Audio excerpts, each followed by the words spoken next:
You are listening to the Backstage Pass podcast, hosted by Hannah Trigwell and brought to you by Thomann. Hello, Mark Orr. How are you? Hi, Hannah. Yeah, good. Thank you for having me. You are the director of Lab Records, which I've heard loads about. Actually, you've worked with some of my favourite artists and some of my friends, like Marzicans. Is it possible to give a succinct answer in terms of what you do?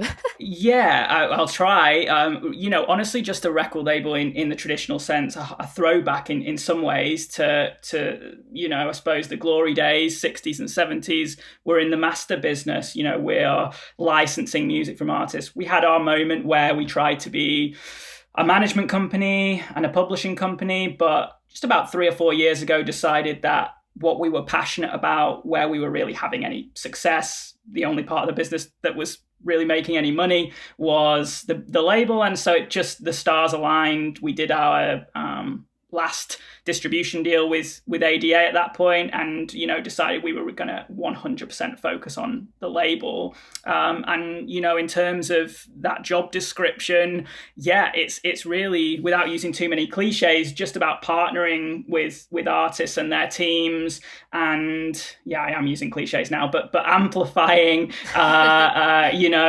what they're doing and trying to help them make the best record they can, the best video they can, and just pull together the best campaign.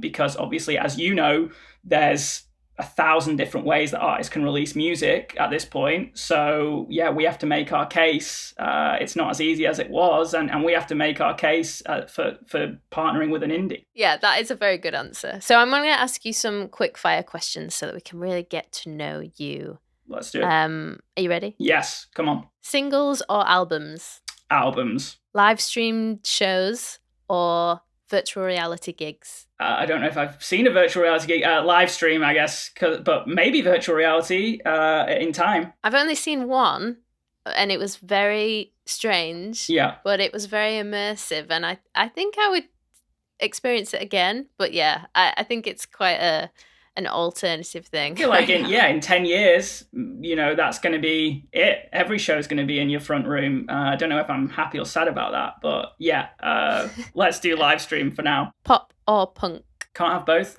Pop. Yeah, I say this because my first kind of recollection of Lab Records was like the punk days, and I love all that stuff. That's 100% where I came from, 100% where we were kind of born from. It was probably a time when that scene, we kind of got out of that scene and then it blew up, which is classic. You know what I mean? Like we were there when nobody cared, and then we sort of moved away.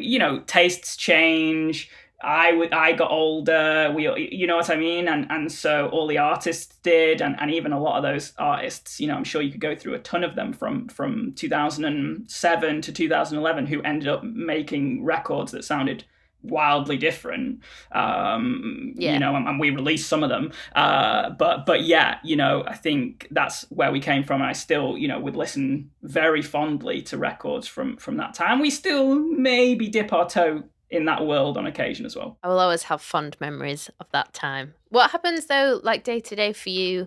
Do you have a kind of like creation input into what happens with the music? It really differs from project to project. So stuff that we license from the US or from Australia, we are handed, to all intents and purposes, we're just handed a finished record, and we are then the boots on the ground. We're the marketing element of it. And so in terms of creation, we offer zero and can take no credit. But for the UK stuff and the more developing stuff, yes, again, some projects are open to things like co-writing, producer suggestions, and different involvement that way. We're definitely not the label that's sitting in on every studio session and trying to push you and pull you in a certain direction. I think if we've signed the artist and want to work with the artist, then we like what you're doing already. We're very, very into what you're doing already. So it might just be our 2 cents, or, perhaps we suggest a mixer that we think might work for it, or we're really bringing the last 20 or 25%. We're definitely not, I think we're not there from the birth of new material. We wouldn't take credit for that. I would think that that's kind of the right way to be, personally. But that I know that's very much from like an artist's perspective and not necessarily with a business head on. But I would think that that's kind of the right way to be. If artists want to approach someone like you, an indie record label, is there a certain way that they should do this? Yeah, we've definitely had some horror stories and talk about it a lot when I go into colleges and things, wildly long emails with, hundreds of megabyte attachments and stuff like that, which is definitely not the way to go. I think just keep it as short as possible. Again, don't want to sound arrogant, but I think most people you approach in the music industry are quite busy. That it tends to be an all-encompassing job. So if it's a label or a manager or whoever that might be, keep it short, keep it to the point, and do your research. If you're coming to us as a metal band or as a jazz band, or if you're way off, then that's you're going to kind of have lost before you've even started. I think whenever we send these emails or talk about sending these emails to aspirational people, the goal is just pique their interest. Can we get them to listen to 30 seconds, 40 seconds of one song? That's kind of the best you can hope for. And after that, hopefully the song's good enough. That's sort of out of your hands a little bit. But yeah, that would be and if you can say something that's specific, you talk about, even just on this call, knowing a little bit about the history of the label, some of the artists, if there is an artist you're into, if you can name, doesn't have to be the most niche fact in the world, but if you can name one thing which then I know that you do like Marsicans or you do like, another artist, then suddenly I'm like, okay, I feel like your chances of getting through rise sort of exponentially at that point, because it's just like, okay, this person gets it. This person has done their little, bit of background research, and they understand what we're about, and perhaps they've been in this for a couple of years. They can look back at our history and see what we're about. So yeah, I think you're far more likely to get their attention at that point. People will lay out that you need an electronic press kit, and you need to send them all your stats, and you need to send them this. And once you've gone through the list, it kind of would be a massive email. Yes. The emails that I get that pique my interest are like a story which is super interesting or a bit crazy, and then usually a stat of some kind, because without, as much as it kind of takes the soul out of it, without seeing something quantifiable immediately, it's hard to understand where that person or brand or whatever it is at. For sure. I think, as much as I can sit here and tell you we don't look at data and it's all about the songs, and that would be misleading. Of course it comes back to that. And as you know, the number changes every time I hear it, but there's however many tens of thousands of songs released every Friday. So, when we started, I feel like, a 6 out of 10 music video, if you were a band from the UK, you could probably get on the television. You could probably get on, in 2008 or 2009, if you spent a little bit of money on it. Now, 6 out of 10 music videos is going to get you absolutely nowhere, because everybody's able to shoot to a good standard. Everybody's able to, by the same token, record to a good standard. So, yeah, I think, it's something, some little fact about, you've lit the fire underneath, if in normal times, non-COVID times, how many tickets can you sell at home? Because it might only be one town, but people only have a certain number of friends and family. If you're getting to a level, and we've seen this with some of our acts, if you're selling, I don't know, 400 tickets or something like that, it's pretty hard to fake. You might be able to get away with that once, or you might have an extended family or something. But if you're doing that a couple of times, you start to think, do you know what? There must be something here. Why do people keep paying their hard-earned money to come out and see this show? And I suppose the digital equivalent of that is streams or social media to an extent. It doesn't have to be tens and tens of thousands of numbers, the same way it doesn't have to be tens and tens of thousands of tickets. As much as people will say you get knocked down and you have to get back up loads of times in music, it's kind of like that in any industry, I think. Right. Agreed. But I think if you're able to build a fan base on a live side of things or online, it at least shows that you've got some kind of level of perseverance. But do you feel like it's better for an artist to like make a catalogue of music and provide that to a label without releasing it as like a product that a label could release, or to build something and churn out as much music as they can and then go to a label and say, we've got this, but then the music's already out? Yeah, that is the $64 million question right there. And I suppose the answer, if it's not sitting on the fence too much, is there's a sweet spot in the middle of everything you just described, I feel like, where, for the occasional artist, you're going to see a record deal happen before they've released anything. I think that's a little bit of an anomaly and, will happen very occasionally. Generally, like I say, in this day and age, most labels are going to want to see that you've started the fire yourself and that you have that kind of self-sufficiency.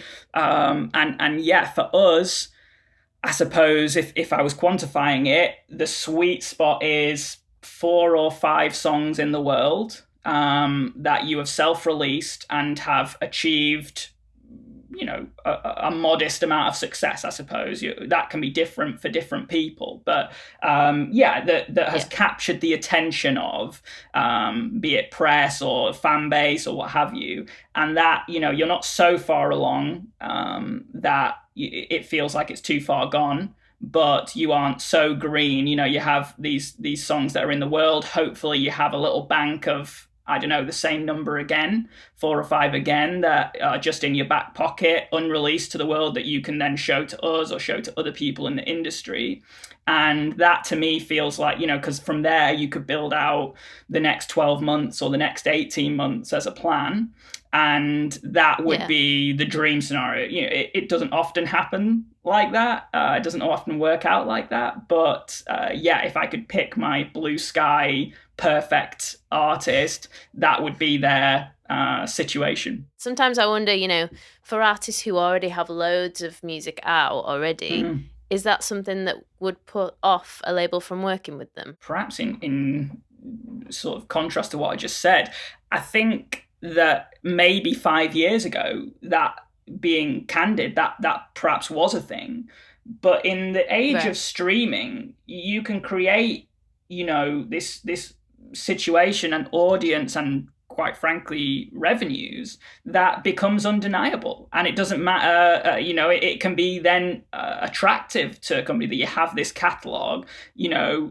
When we're looking at stuff, sometimes catalog the conversation, sometimes it isn't. But when we're looking at stuff, you can then map out revenues for the next couple of years, which when we started our company was impossible. Every deal you did was speculative, 100% speculative, or for the most part. Whereas now, yes, of course, we have to speculate, but you can be a little more scientific in mapping out, okay, well, if they've made, I don't know what the number is, if they've made £20,000 the last the last 2 years on streaming, then we have a pretty good concept that they're going to do there or thereabouts for the next 2, and so we can, you can map a deal out then.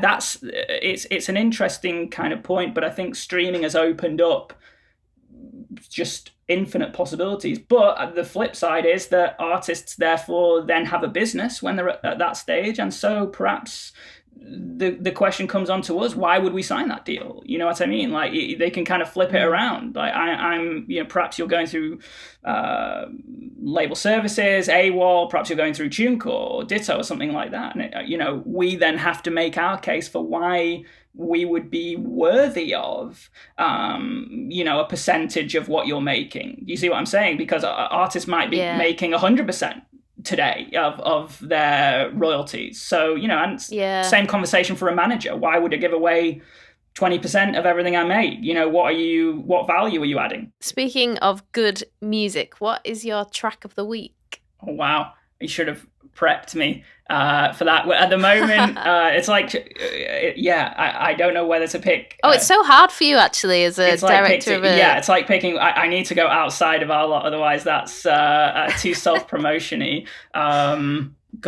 We were talking about throwbacks, and stuff I think we both listened to when we were younger, and I think it's particularly this year, definitely on the reminiscence train, and talking about listening to stuff that takes you back. So I've been listening to a bunch of the water park stuff. There's some new water parks which wasn't my thing at all, but that's kind of been taking me back 10 years, and that's been something. But in terms of our stuff, there's a record by Becca, BEKA, which just came out that we're really excited about. It was produced by Hon and co-written by Hon, and so that's kind of an exciting one for us just now. And what is the best lesson that you've learned in your career so far? Wow, that is such a good question. I think and again, it's probably the biggest cliche, but just treat every single person how you would like to be treated. I see, as I'm sure you do, people treating people in the industry, other people in the industry, based on their standing, and treating people all the time higher up in a company, or higher up at manage a bigger artist or whatever it might be. They treat that person differently to someone who's just starting out. Having done this for kind of 12 years, I can't tell you how many quote unquote insignificant people go on to be exceptionally, and incredibly quickly go on to be significant people. People who are interns, you turn around 2 years later and you need a favor from them, or would love a favor from them. So you just please treat everybody, respond. I know everybody gets so many emails, not just people in the music industry, everybody on the planet gets so many emails at this point, but please do try and respond to everything. Be polite. If it's a no, if it's a pass, that's fine, but do it in a nice way and in a polite way, because you never know when it's going to come back around. Nice. Well, thanks so much for speaking to me today. It's been great to get a bit more insight into Lab. Thanks for having me. Thanks, Hannah. Take care. Thanks for tuning into this episode. Be sure to hit subscribe and leave a comment to let us know what you think, and I will see you next time on Backstage Pass.